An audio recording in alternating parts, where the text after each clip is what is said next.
Hey everybody, it's Jessica Alexandrakis here, and today I'm going to show you how to baste a small piece of patchwork to make a little coaster or some other cute Zaka item. Alright, first what we need to do is have a piece of patchwork.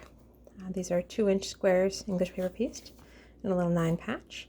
You want to remove the papers. You want to remove the papers from the back of your patchwork and give it a good press. Okay. Carefully, you can finger press those corners if you need to. The edges to get it nice and flat.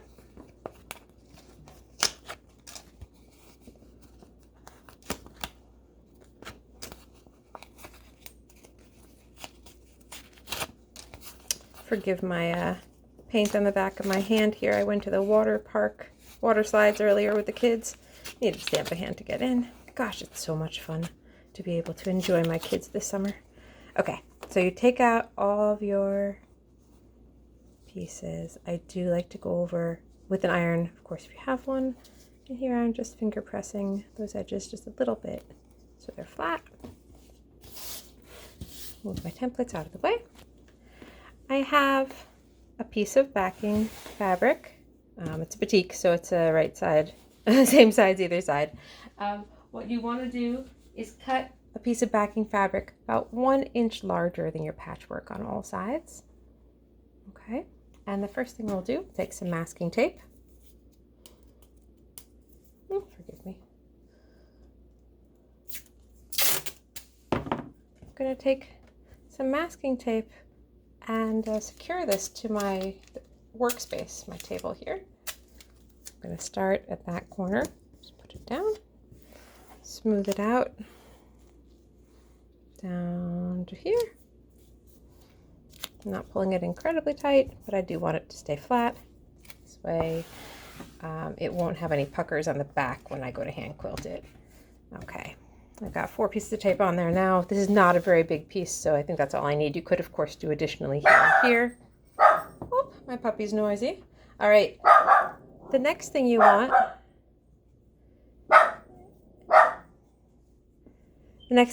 is your batting, which again is about 1/2 inch or 1 inch bigger on all sides in your patchwork. I'm going to place that down. Again, use a little bit of masking tape to hold it in place.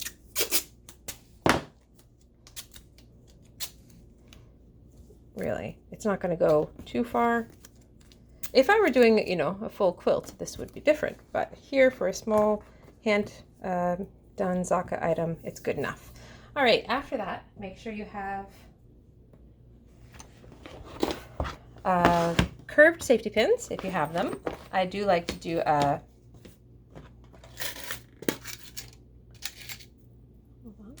curved safety pins here. When I put the top on at first, I like to hold it down with straight pins, just so I can shift it around a little bit. But let me get a few of these ready. Oh, there we go.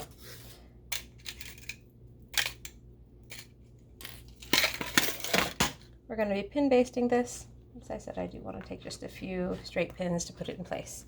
So when this is all nice and flat, I'm going to take my patchwork again, line it up, smooth it out. Ow, that hurt. Never grab straight pins, guys. Bad idea. Once I have it flat, I'm just going to hold it in place with the pin there. Maybe one up here. Try not to scratch the table below me. One over here.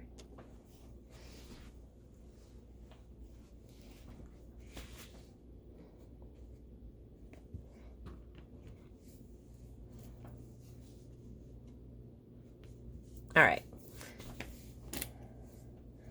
So now that I have those in and I like how it looks, I'm just going to come in and put in a few safety pins. You can use regular safety pins or the curved quilter safety pins.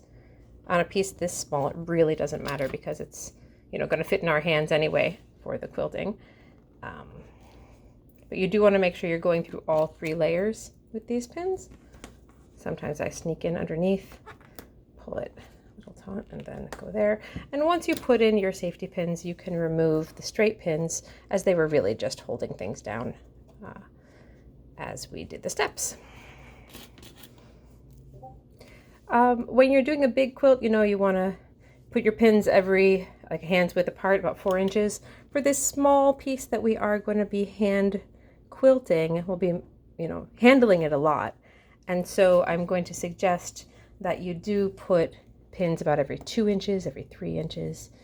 You see I've got a few pins in there. I'm taking my straight pins out. Let's go back into my pin cushion. And I'm going to put in one more pin over here. Okay, now if you have a quick clip to close them all, go ahead and do that. I didn't bring mine with me for this video. I'm going to go ahead and close all of these here.